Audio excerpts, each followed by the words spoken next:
Assalamualaikum warahmatullahi wabarakatuh. Bersyukur kita kepada Allah dengan mengucapkan alhamdulillahirabbil alamin. Berselawat kita kepada Nabi Muhammad sallallahu alaihi wasallam dengan lafaznya Allahumma salli ala sayyidina Muhammad wa ala ali sayyidina Muhammad. Sahabatku semuanya, kembali pada kesempatan kali ini kita melanjutkan bacaan surah Nabawiyah kita. Pasal 4, permusuhan kaum musyrikin dan cobaan terhadap orang-orang yang mendapatkan siksaan. Gangguan dan penindasan kaum musyrikin terhadap orang-orang beriman semakin merajalela. Mereka menyiksa kaum muslimin tanpa pandang bulu, memukulinya, menjemurnya di padang pasir yang panas, dan menindih batu besar di atas dada salah seorang di antara kaum muslimin di bawah terik matahari. Sampai-sampai ketika seseorang telah lepas dari siksaan, tidak bisa lagi duduk karena pedihnya rasa sakit yang dideritanya. Mereka menyerukan kepada salah seorang dari kaum muslimin, akui bahwasanya Allata adalah Rabbmu, bukan Rabbmu yang lain. Karena dipaksa, orang muslim itu menjawab iya, hingga tatkala seekor kumbang lewat di tempat tersebut, lalu mereka berseru kepadanya, ini adalah Rabbmu selain Allah. Ia pun menjawab iya. Suatu ketika lewatlah Al-Khabith, musuh Allah, Abu Jahal Amr bin Hisham, di hadapan Sumayyah ibu Ammar saat ia bersama suami dan anaknya sedang disiksa. Abu Jahal menusuk wanita itu di bagian kemaluannya dengan tombak hingga ia meninggal dunia. Semoga Allah meridhai Sumayyah, anaknya dan suaminya. Abu Bakar As-Siddiq radhiyallahu an apabila lewat di hadapan salah seorang budak yang sedang disiksa, segera membeli budak itu dari majikannya, lalu dia memerdekakannya. Di antara para budak yang pernah beliau beli adalah Bilal dan ibunya yang bernama Hamamah, Amir bin Fuhairah, Ummu Abbas, Zinnirah, An-Nahdiyah, dan anak perempuannya serta budak wanita Bani Adi yang pernah disiksa oleh Umar radhiyallahu an karena keislamannya, yakni sebelum Umar masuk Islam. Melihat kebiasaannya itu, ayah Abu Bakar, yaitu Abu Quhafah, berkata kepadanya, anakku, aku melihat kamu selalu memerdekakan para budak yang lemah. Seandainya saja kamu membebaskan orang yang kuat, tentu mereka akan mampu melindungimu. Abu Bakar radhiyallahu an menjawab, aku hanya melakukan yang kuinginkan. Ada yang menyebutkan bahwa ayat berikut ini turun karena perbuatan beliau. Wasayujannabuhal asqa allazi yu'ti malahu yatazakka, dan kelak akan dijauhkan orang yang paling takwa dari neraka itu, yang menafkahkan hartanya di jalan Allah untuk membersihkannya.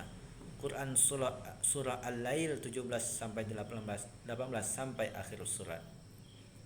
Hijrah ke Habasyah.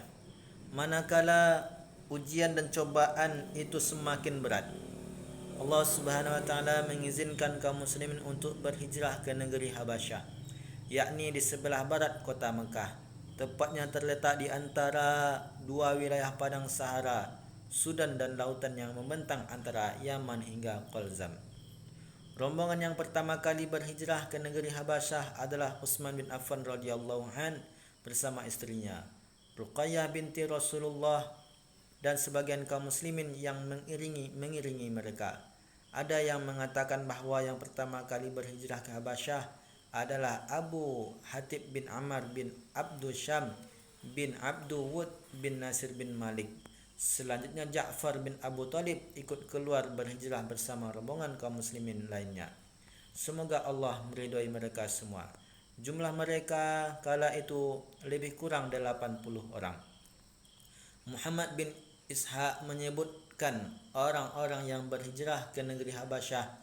Di antara mereka adalah Abu Musa al-Ash'ari dan Abdullah bin Qais. Kami tidak mengetahui apa yang mendorongnya sampai menulis demikian. Sebenarnya masalah ini sudah jelas hingga bagi orang yang tingkat keilmuannya di bawah beliau. Pernyataan Muhammad bin Ishaq itu dibantah oleh Al-Waqidi dan para ulama Al-Mughazali ahli sejarah lainnya. Al-Mughazi ahli sejarah lainnya. Mereka menegaskan sesungguhnya Abu Musa Al-Asy'ari radhiyallahu an berhijrah dari Yaman menuju Habasyah untuk menemui Ja'far radhiyallahu an. Demikianlah yang ditegaskan dalam kitab Asy-Syahih dari riwayatnya sendiri radhiyallahu an. Kaum Muhajirin pun meminta perlindungan kepada kerajaan Ashamah An-Najasyi. Raja Najasyi memberikan perlindungan kepada mereka dan menghormati mereka. Mereka pun mendapatkan keamanan selama berada di negeri raja tersebut. Ketika kaum kafir Quraisy mengetahui hal itu, mereka segera menyusul kaum muslimin dengan mengutus Abdullah bin Abi Rabi'ah dan Ammar bin Al-As dengan membawa bermacam-macam hadiah dan bingkisan dari negeri mereka untuk Raja Najasyi agar ia mau menyerahkan kaum muslimin kepada mereka. Akan tetapi Raja Najasyi menolaknya. Mereka mencoba mencari dukungan dari para panglima pasukan An-Najasyi. Namun para panglima tersebut juga tidak menyambut ajakan mereka. Akhirnya mereka menyebarkan isu bahwa kaum muslimin telah mengucapkan kata-kata yang tidak senonoh terhadap Isa dengan mengatakan bahwa Isa adalah seorang budak. Oleh karena itu, kaum muslimin pun dihadirkan ke majelis persidangan An-Najasyi. Pada saat itu kaum muslimin diwakili oleh Ja'far bin Abi Thalib radhiyallahu an.